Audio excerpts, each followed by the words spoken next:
Hello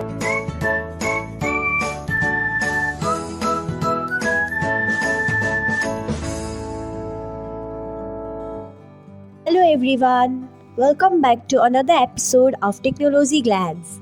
Today in this video, I'm going to guide you through how you can turn on offline alerts on Likee. So let's get started.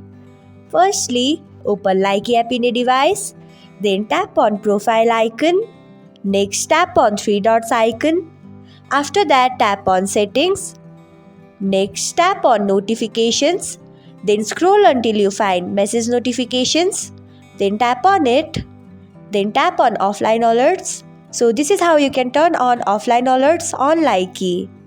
Thanks for watching. If you found this guide helpful, we would love it if you hit the thumbs up button below. We upload great new tech tutorials like this one every day. So don't forget to subscribe to our channel and hit the bell icon to get an update as soon as we post a video.